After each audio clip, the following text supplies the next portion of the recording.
რაღაც ასაკის მერე ხო თვლი რომ უკვე იმ ხელა ხარ რომ ესეთი რაღაცები აღარ უნდა გითხრან. დაგიფიქსირებია რომ მეც რაღაც ისე ვიქცევი როგორც ჩემი მშობელი. თუმცა ისეც არ იყო რომ თბილისი მეიზღებოდა სასტავი ვართ. შენ გიჯერებენ შემოთხარ. ზაფრი სიტყვა ახალადი. თუ შემიძლია რომ ადამიანი გავახარო რატომაც არა. ხარ ხოლმე ოდესმე მოწყენილი?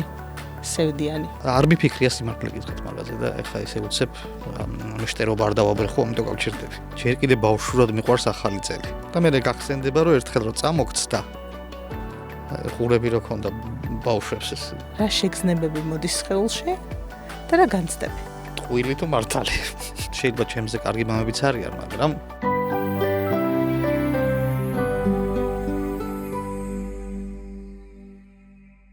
გამარჯობა, მე ნინო კერესელიძე ვარ და დღეს ჩემთან სესიაზე სტუმრად არის ირაკლი ვახტანგიშვილი. გამარჯობა ირაკლი. გამარჯობა ნინო, კარგად თავად? მადლობა, კარგად და ძალიან დიდი მადლობა რომ მოხვედი, იმიტომ რომ მადლობა. ახალი დასაწყისია, ეხა ვიწყებ ამ მიმართულებაში, ასე ვთქვათ, პოდკასტებში კარგად შემოსვლას და მიხარია რომ ერთ-ერთი პირველი სტუმარი ხარ შენ. დიდი მადლობა ნდობისთვის. კითხავ დასაწყისშივე, როგორ გძნობ თავს ფსიქოლოგებთან, იცნობ ფსიქოლოგებს, ქონია კონტაქტი? მეგობრულად ისე. თერაპიული რაიმე გამოცდილება? არა. ოკეი, ანუ პირველად ხარ სესიაზე. ასე გამოდის. ოკეი. დღეს მინდა და ფოკუსში მოგვექცია თაობათა შორისი ურთიერთობები, მამების და შვილების ურთიერთობები და ზრუნვის ნაწილები და სწორედ ამიტომ ვის თუ არა შენ მოგიწვია როგორც მთავარ მამის როლში, ესე ვთქვათ. და კითხავ შენს ბავშვობაზე დასაწყისში, როგორია შენი ბავშვობა ურთიერთობა მშობლებთან, თუ გამოარჩევდი რომელიმე მშობელთან, ესე ვთქვათ, უფრო მჭიდრო კომუნიკაციას? არა, გამორჩევით ვერ გამოვარჩევდი, იმიტომ რომ რაცა დედის ერთა ვარ. ხო. და ჩემ და ჩემ მშობლებს შორის დიდი სხვაობა არის ასაკობრივი. ამიტომ ორივე თავს დამფოფინებდა. და შესაბამისად მეც აქეთ-იქით ვისროდი ჩემს ემოციებს. ხო, ძალიან ისეთია სასიამოვნოა ეგ, როდესაც ბევრი ყურადღება მოდის და რაღაც ასაკში იწყება ხოლმე რომ თითქოს ბევრია თუ მაჩარი. ქონია ეგეთი შემთხვევა? რა თქმა უნდა. კი. რაღაც ასაკის მერე ხო თვლი რომ უკვე იმ ხელა ხარ რომ ესეთი რაღაცები აღარ უნდა გითხრან. ხო. გამოარჩევდი რა იმას? რაღაცა შენიშვნა კი არა, როგორ გითხრა, რჩევები ეხლაც მოყვება დედაჩემს, რომელსაც ვერ ხსნი რატო არის ეს რჩევა, ან რატო უნდა უთხრა საერთოდ ადამიანს. მაგალითად, თუ გშია ჭამე. როგორ იაგირებ ხოლმე ამაზე? თუ გშია ჭამე? უკვე მეცინება. იყო პერიოდი რომ ბრაზდებოდი, თუ მშია ხო შევჭამ. ხო, თითქოს რაღაც ნებართვასავით და თან ზრუნვაც არის ერთდროულად, არა? აკეთებ ხოლმე იგივე ქცევებს შენც, დაგიფიქსირებია რომ მეც რაღაც ისე ვიქცევი როგორც ჩემი მშობელი ხანდახან. ალბათ, კი. კი, იმიტომ რომ ჩემი მშობლები ზედმეტად ყურადღებიანებიც იყვნენ. მაშინ დროც სხვანაირი იყო და ბევრი ფაქტორი მოქმედებდა ამაზე და მეც ვატყობ რომ რაღაცეებში ძალიან ისა ვარ. ყურადღება ცოტა ზედმეტი მომდის ხოლმე. ოკეი. და ამ დროს შვილების რეაქცია რა არის? გაჩერებენ? ნიკო განსაკუთრებით ალბათ. არა, ორივე. რომ კარგი ახლა. კარგი. მეც ხვდები მე რომ ხო ცოტა ზედმეტი მომივიდა და ვჩერდები. როგორ განიცდება ეს შენთვის? როცა განები რომ კარგი ხო, ახლა ცოტა ბევრი მოგივიდა. არა, ხვდები რომ ალბათ ბევრი მომივიდა, იმიტომ რომ ავტომატურად ჩემ თავს წარმოვიდგენ ხოლმე მათ ადგილას და მეც ალბათ იგივე რეაქცია მექნებოდა. ან მქონდა. აჰა, ოკეი, და კონკრეტული მოვლენა შეიძლება წამოვიდეს რაღაც მომენტში და თუ მოგინდება რომ გაგვიზია რომ ძალიან მოხარული ვიქნები მე ერთის მხრივ. მინდა რომ კითხო, შენი მთავარი ემოციები ბავშვობასთან მიმართებაში რა მოდის? რა არის მთავარი ემოცია, რაც გახსენებს ბავშვობას?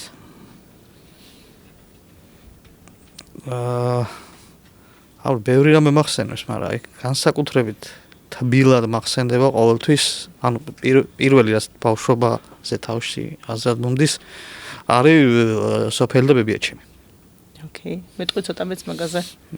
კი, რა თქმა უნდა, ძალიან მიყვარს დღესაც ჩემი სოფელი.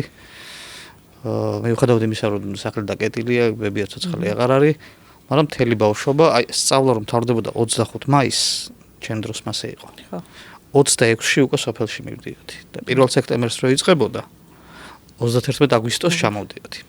იყო პერიოდი, რომ არ წამოვყევი მშობლებს და სკოლაში დავიწყე მე-4 კლასი მე მგონი. და როგორი იყო ეს შენთვის, როცა დარჩი სოფელში და მე-4 კლასი? მე და ბებია. ძალიან მაგარი. რაღაც იდეალურ გამოცდილებად განიცდება. ძალიან მაგარი იყო. მე მომკითხელი წავმართრიეს თბილისში. ოკეი. საჭიროება მოითხოვდა რომ წამოსულიყავი თბილისში, მაგალითად აი არ სწავლობდი, ხულიგნობდი. არა, არასდროს არ მეხულიგნია, არც სოფელში, არც თბილისში, არც მთაში, არც ბარში, არცად. უბრალოდ წავმიყვანეს რა. გახსოვს როგორ იგზენი თავი როცა წამოხვედი თბილისში? როგორ? გახსოვს როგორ იგზენი თავი როცა წამოხვედი თბილისში? და დაგაბრუნეს? ხო რა, კარგად არა ალბათ რა. თუმცა ისეც არ იყო რომ თბილისი მეიზღებოდა, აქ მეგობრები მყავდა და კლასელები და აქ აუბრალოდ მიყვარდა. ბებიასთან ეს არ არის თქო მხოლოდ სოფელთან კონტაქტი, ეს არის ბებიასთან რაღაცა უნიკალური კონტაქტი. კი. შენ ახლა როცა დღეს უყურებ აი შენ შვილებს, უკვე საკმაოდ დიდებს, აი ამგვარი ესე ვთქვათ გამოცდილებებისთვის თუ აძლევ ხოლმე დროს, რომ სადაც უნდა თუ მოისურვებენ დაშნენ, ერთი სემესტრი ისწავლონ, დაბრუნდნენ. როგორ ხედავ ამას? არ ვიცი, მათგან არ მოდის ეგეთი სურვილი, რომ სადაც სწავლობენ, იქ არის სწავლონ და სხვაგან უნდა ისწავლონ. უბრალოდ უფროსმა ნიცამ გადაწყვიტა რომ სკოლა გამოეცვალა და თვითონ წავიდა გამოცდები ჩააბარა იმ სკოლაში სადაც უნდოდა, ხო და აუ ძალიან მაგარია, რომ თვითონ გადაწყვიტა, თვითონ მივიდა. კი. ეს საკმაოდ არც სად არ მოგვიმზადებია, არც სად არ უბლია, თვითონ დაჯდა იმეცადინა, წავიდა ჩააბარა. როგორია ირაკლი მამა? კარგი მამაა ირაკლი, იმიტომ რომ ცდილობს რომ უფრო და უფრო კარგი იყოს და წინ წავიდეს. ოკეი. ვარ მაქსიმალურად მეგობრული ჩემ შვილებთან. სულ ამბობთ ხოლმე რომ მე არა ვარ მარტო მამა. მე ვარ მამა, ძმა, კაცი და ძმა. ძალიან მაგარია ეგ. ხო და რაღაცა ისა ვართ. ბუდიში ამ სიტყვის სასტავი ვართ. ხო. მე და ჩემი შვილები ჩვენი სახელიც გვაქვს. ოკეი. ხო და თქვენ სასტავს ქვია სახელი ძალკე. ხო. ძალიან მაგარია ეგ. და ვის იდეა? სახელის დარქმევა, რომ ჩვენ ვართ რაღაცა გაერთიანება, ვისაც ქვია კონკრეტული სახელი. ბავშვებმა მოიგონეს.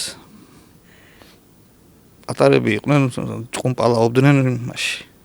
აბაზანაში წუწაობდნენ თუ რაღაცა. და რაღაც ისეთ ხასიათზე ვიყავი, რომ ვიღლაბუცებ მეთქი და კარი გავაღე, ესე შეეშინათ რა ხდებოდა და ტანსაცმლად შევედით, ჩავჯექი და მიდით მეთქი. გაუხარდეთ ძალიან და დავირქვით სახელი. ყველა ზარა აქვს მართლა ესეთი გამოცდილება, რომ მამა მოვიდეს ესე თავისუფლად კონტაქტში იყოს შვილებთან, თითქოს გვაქვს ხოლმე მაინც უმეტესად ეს სტერეოტიპები, რომ მამები მკაცრები ან რაღაცა კონტაქტში ნაკლებად და რაც შენთან საერთოდ არ არის ახლოს, როგორც ხედავ. არა, ხო, მე მკაცრი მამა არ მქვია, თუმცა ხანდახან ითხოვს ხოლმე სიტუაცია, რომ ცოტა კაცრად რაღაცა ვთქვა. როგორ განიცდება ეგ შენთვის, როცა გიწევს ხანდახან რომ კაცრად არასდროს არ მინდა.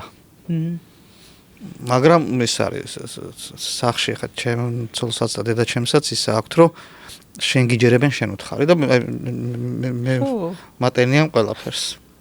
თუ რამის თქმა უნდათ ბავშვისთვის რომ არ გააკეთო, ან გააკეთე და ისინი წაუყრუებენ, მოდიან ჩემთან. შენთვის როგორია ნახე ეს ნაწილი, როცა ზუსტად იცი და გაცნობიერებული გაქვს, რომ ხანდახან შეიძლება აჟღერებდე მეუღლის ან დედის ასრსაც, რომ ბავშვებთან მიმართებაში. რა ვიცი, თუ თვლი რომ ისინი მართლები არიან, რატომაც არა. თქვენი კოალიცია ხოლმე ერთად მიდის ხოლმე დედის და ბების წინააღმდეგ? ყოფილა შემთხვევები, მაგრამ ვცდილობ, რომ დედამდებებიამ არ გაიგოს ჩემი მონაწილეობა ამაში. ხო, ეგ ძალიან ისეთია. ხო, თორე მე ცალკე მომხვდება. მხარდამჭერია ხო თან რაღაც ბავშვებისთვის და თან რაღაც მომენტში ისეთია, რომ ხო, მე მაინც დაუჯერო. კი, უფროსებისთვის ღალატია. კი, ღალატი. ითი მძაფრი სიტყვა ღალატი. კონია შემთხვევაში, როცა მე განცდაში მოგსვლა, რომ აი ნეტა არ გამეკეთებინა ესე. ქცევაში თუნდაც ბავშვებთან მიმართებაში. კი, ყოფილა შემთხვევა, როცა სხვის გამო მე ცოტა ზედმეტი მომსვლია და ყოველთვის როცა თვლი რომ მე ზედმეტი მომივიდა და ეს არ უნდა მექნა, ან ასე არ უნდა მეთქვა, ან ასე უნდა მოგცალიყავი, ყოველთვის ბოდიშს ვხდი ბავშვებს. ოკეი. ეგ ძალიან ისეთია, ღირებული ამბავია. როცა შეგვიძლია ვაღიაროთ. ხო, არა, აუცილებელი არის, იმიტომ რომ თვითონაც უნდა ისწავლონ ეს, რომ როცა რაღაცას გააფუჭებ, უნდა აიღო პასუხისმგებლობა შენ თავზე და გაიყოს იმის ვაშკაცობა, რომ ეს აღიარო. ტელევიზიიდან რაც ჩანს, საკმაოდ ისეთი ბევრი პასუხისმგებლობა გაქვს. ძალიან დიდი ხანია ხარ ეკრანზე, ძალიან ბევრი ადამიანი გიცნობს და შეიძლება ძალიან ბევრი ადამიანს გაწუხებს, თუნდაც ქუჩაში ან ეს როგორია შეწუხებას მე მაგას არ დავარქ. როცა ადამიანი მოდის და გიღიმის და უხარია შენ დანახვა, რატომ უნდა შევწუხდე პირიქით? თუ შემიძლია მეც გავუღიმებ, მოვიკითხაო. ოკეი, შენი პოპულარობა და ცნობადობა შვილებთან ურთიერთობაში რაიმე გავლენის მქონე არის, ან ნეგატიური, ან პოზიტიური საკუთი? არ ვიცი, ხო რაღაც მომენტში ხანდახან უხარიათ ხოლმე ბავშვებს, რომ აი რამდენი გიცნობს. ხანდახან თამაშობენ, აბა დაუშვათ ფეხბურთზე მივდივართ და ვინ გამოიცნობს რამდენი ადამიანი გადაიღებს სელფს მამიკოსთან. ყველაფერში გასართობს პეულობენ. ხო, მე მახსოვს, რომ კონტენტი რო ქონდათ კონტენტ ფესტივალი, მანც იმდენი ადამიანი მოდიოდა სურათზე, რომ რაღაც მომენტში მე გამიჩნდა განცდა, რომ როგორ შეუძლიათ ამდენი ხანი ყოფნა და კონტაქტში გაჩერება. არანაირად არ წუხდებით ამითი, იმიტომ რომ თუ შემიძლია რომ ადამიანი გავახარო, რატომაც არა. რა არის სიხარულები, რასაც შენ განიცდი ხოლმე? რაც აი შენი ირაკლის სიხარულებია. მე პატარა რაღაცებიც მიხარია. ყველაფერი მიხარია. მაგალითად. რა ვიცი, სახში რომ მივდივარ და საჭმელი მხვდება, ცხელი მიხარია. ტელევიზორში ჩავთავ და რაღაცა კარგი ფილმი არის მიხარია. ხარ ხოლმე ოდესმე მოწყენილი? სევდიანი. სევდიანი ნაკლებად უფრო შეიძლება გადაღლილი ვიყო და ამის გამო ვიყო ისე ოდნავ უხასიათად. თორე ისე რა ესე რომ სევდას განიცდიდე და მტკივნეული იყოს, ესე არა. ნუ თუ რაღაცა საშინელება არ მოხდა ხო? ანუ ისეთი ხშირი არ არის ყოველ შემთხვევაში. არა ხო, თან ვცდილობ რომ არ მოვახვიო სხვას, თუნდაც ჩემი გადაღლილობა. ბავშვობაზე და გადაღლაზე გკითხავ რა. თუ ქონია ეგეთი გამოცდილება, როდესაც გითხრა რომ აი всё, დამთავრდა, მეტი აღარაფერს გაკეთება აღარ შემიძლია და ვანებებ თავს. თუნდაც ბავშვობაში, მოზარდობაში. ნებისმიერ აქტივობას, მეცადინეობას თუნდაც, ან რაღაცა სპორტს. არა. არა, აქტიური ბავშვი ვიყავი ყოველთვის და რა. ოკეი.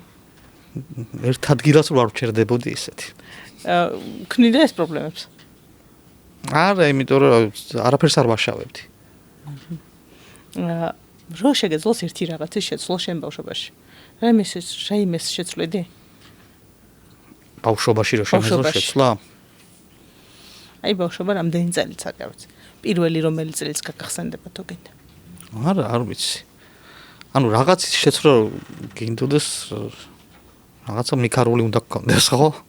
ხო, ან შეიძლება დამატება გინდოდეს რაღაცის. არა, არ ვიცი, არ მიფიქრია სიმართლე გითხრათ მაგაზე და ეხა ესე უცებ მეშტერობა არ დავაბრეხო, ამიტომ გავჩერდები. ოკეი. როგორია შენთვის ფსიქოლოგთან კონტაქტი? ეხა ხვდები რომ რაღაცა შეიძლება ცოტა დაძაბულობის განცდა იყოს. არა, რა ვიცი. მე როგორც ნაცნობს ისე გელაპარაკები. ხო, უბრალოდ ჩაგეკითხა, იმიტომ რომ ხშირად არის რომ არ მგონია რომ ეხა აქ შემოძრომა გინდოდეთ და არა, არა. თუ რამე ეგეც მოსულა, არ მაქვს პრობლემა. სრულებითაც არა. თერაპიული კუთხით ძალიან საინტერესო არის ხოლმე ასაკები, რომლებიც გვახსენდება ჩვენი ცხოვრებიდან. აი პირველი ასაკი ხა თავში რა მოგდის შენ შესახებ?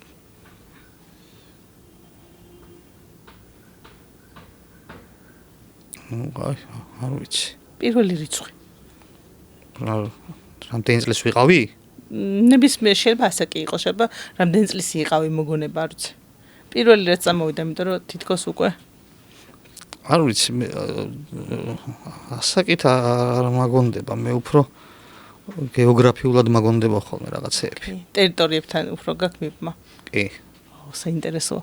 რა არის ყო შენთვის სოფელი ახსენე რომ მნიშვნელოვანი ადგილი და სოფელის გარდა აი ხა უკვე მაშინ დასრულებაში კითხავ შეიცვალ ასოციაციურად მიბმა ადგილზე თქვა არის რომ კონკრეტულ ადგილზე მიყვარს ყოფნა და ეს ძალიან ღირებულია ჩემთვის.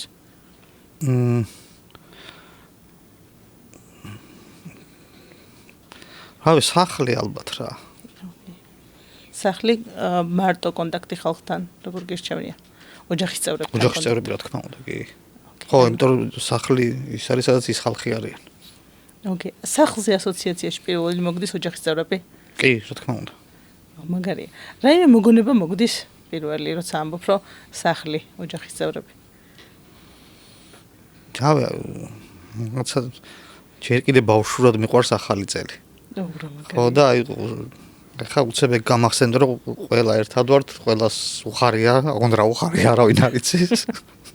ხო, ახალი წელი. ხო, ახალი წელი რა. მე ყოველ შემთხვევაში მიხარია ის რომ რო ვჩუქნი რაღაცას იმის ემოციის ნახვა. ეგ ყველაზე მაგარი რამეა. იმიტომ რომ როცა ვჩუქნით ერთის მხრივ გავცემთ რაღაცას და ძალიან მაგარია, მაგრამ როცა გვიბრუნდება ეს ემოციები ხო, აი მე მიყვარს იმ ემოციის ნახვა, როგორ უხარიათ ის საჩუქარი რაც ვიფიქრე და გავარტყი. აუ, კაი, ხშირად ხდება ხოლმე რომ ეს გაარტყავ მიზანში, რომ იცი რა უნდათ. კი. იშვიათად ყოფილა რომ გავმასე. ძალიან მიყვარს ახალი წელი და ეხლა რომ გამახსენდა. მე დღეს არის აგერ 9 მარტი და ნადვისხე კიდე მიდგას სახში. იმდენად მიყვარს. ჩვენ ავიღეთ. რაღაც დიაგნოზი ალბათ. თებერვლის ბოლოს ავიღეთ. ოკეი. ანუ ძალიან ცუდად არა ჩემი საქმე. ხო, ეგ ძალიან ის არის ახალი წელი და ესეთი ტიპის დღესასწაულები როგორც წესი ოჯახს უფრო მეტად კრავს, საინტერესო გამოსტებებს იძლევა. თანაც ბავშვები არიან მით უმეტეს აქტიურია ხოლმე ეს დღესასწაულები. ხო, თან რაღაცა პატარ-პატარა ტრადიციები ხო აქვს ამ ოჯახურ დღესასწაულებს, რა თავისი პატარა ტრადიციები. ჩვენ მაგალითად ერთი ის გვაქვს, რომ როცა ნაძვის ვაწყობთ, აუცილებლად ჩართული უნდა იყოს ახალწლო პლეილისტი და უნდა ენთოს ბუხარი. აუ რა მაგარი. ტინ და ყველას გვიხარია და ვაწყობთ. ყველა ერთად დაწყობთ ხოლმე ეს? ყველა ერთად ვიწყებთ. მერე ერთ წეზარება, მერე მეორეს, მერე მესამეს და ვრჩები მერე მე. ხო, ჟანრის კლასიკა, როცა მამები რჩებიან ნაძვის დღესთან მარტო. როგორ განიცდება ეგ, როცა შენ რჩები ნაძვის დღესთან მარტო და? აი, მე მაინც მიხარია.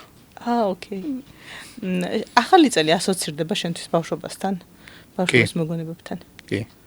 რა გახსენდება განსაკუთრებული საჩუქარი? რაც მიიღე შენ? ახალ წელს. იცი რა, ხა ისე მკითხე რომ ახალი წლის გარდა ალბათ. აი გეტყვია. ჩემი ბავშვობიდან ახალი წლის სიყვარული კიდე გამძაფრა იმან რომ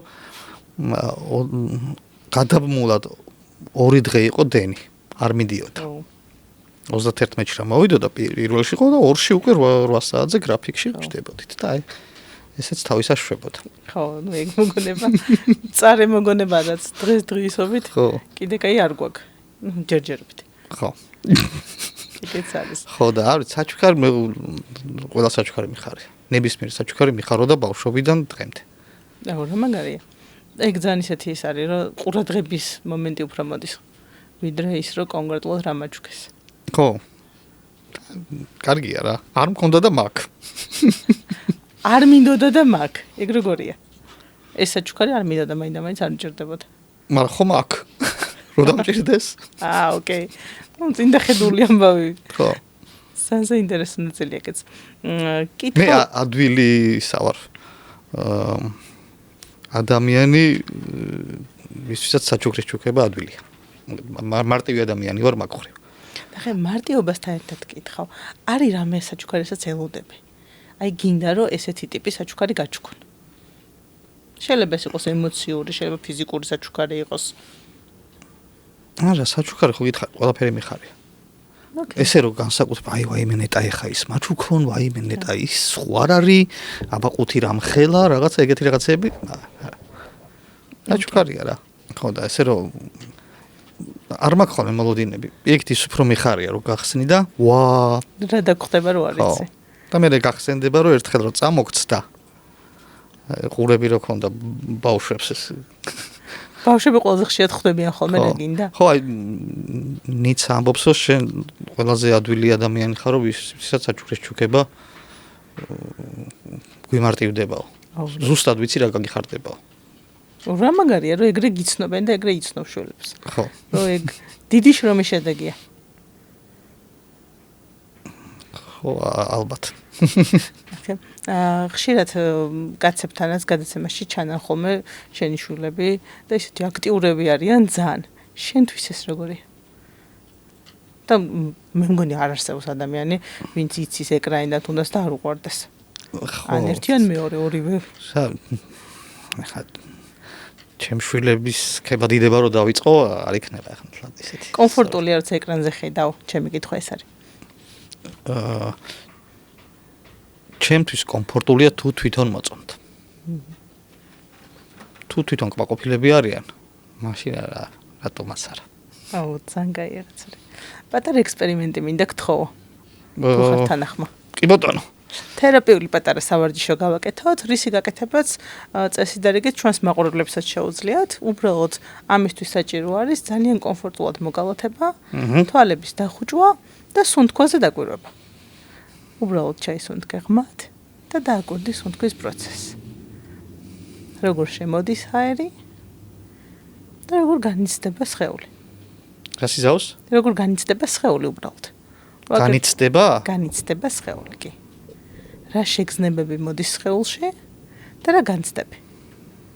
და წარმოიდგინე ორივე ან ერთ-ერთი მშობელი. შეეცადე რომ დაინახო შენ თვალწინ და გთხოვ რომ დაასრულო ფრაზა. მადლიერი ვარ რომ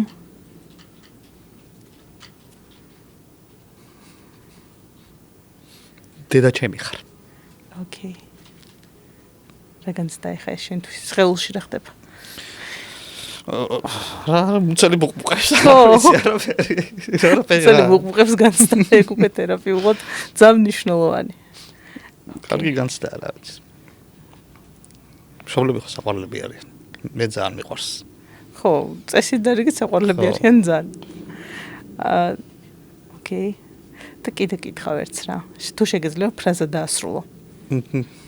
ვეცდები. მე შენგან ვისწავლე.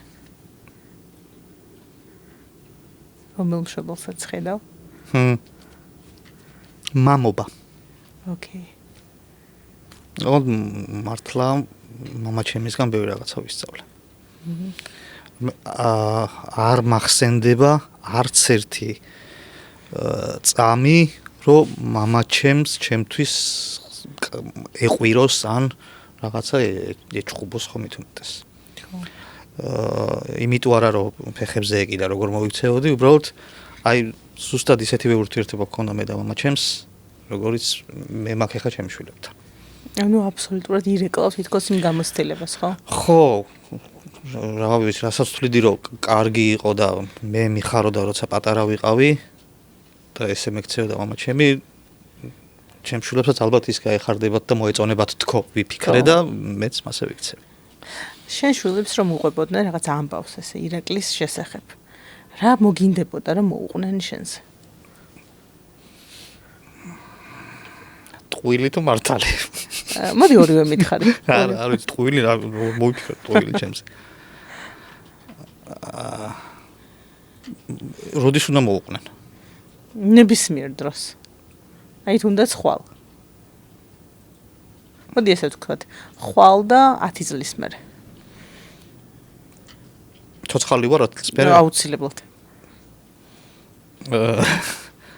არ ვიცი, რა ვიცი. მოუყვნენ რომ ყველაფერს ვაკეთებდი რომ და ვაკეთებ რომ რაღაც ცუდი ადამიანის სახელი არ მქონდეს. რომ იამაყონ თავისი მამით.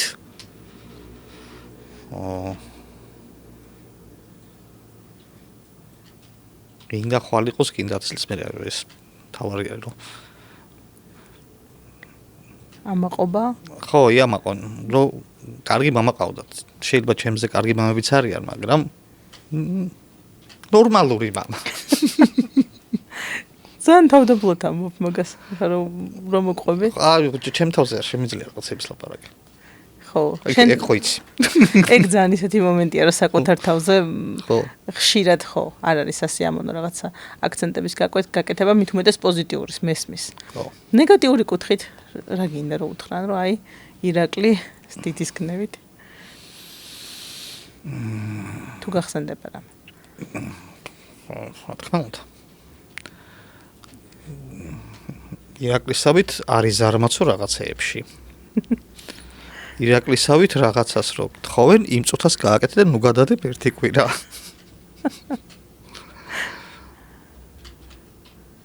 ხო, ეს ორი პირველია რაც. სიზარმაცე და გადადება. ხო. გადადებაში ვარ დიდოსტატი. ოკეი. ორი კვირა გირეკო. ბისმიერ რამეს გადავდებ. აი მითხარი რაც კიდე გადავდებ. ეგ ძალიან მაგარია.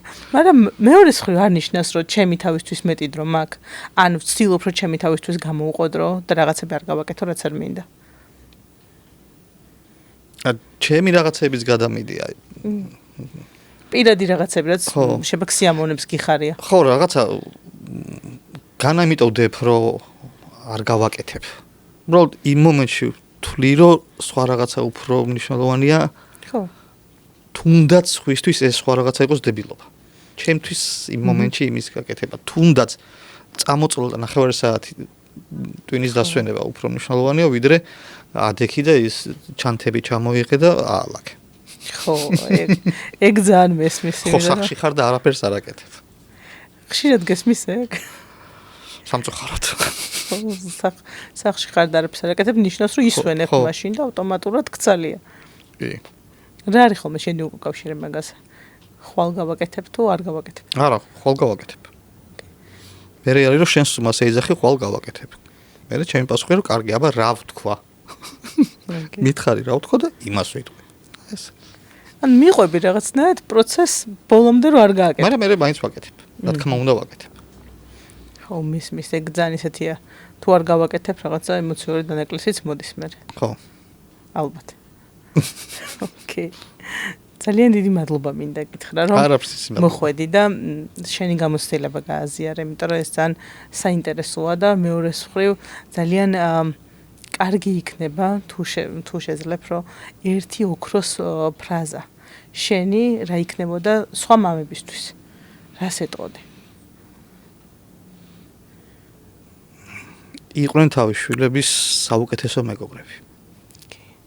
მადლობა. არაფერს. და თქვენ შეგახსენებთ რომ თუ კი რაიმე ჩვენი მონაყოლიდან იმ თემებიდან რაზეც ჩვენ საუბრობდით შეგეხოთ თქვენ მოვიდა განცდაში აუცილებლად დააკვირდით რომ თქვენი სესიაც დაწყებულია არ დაგავიწყდეთ ჩვენი გამოწერა და მადლობა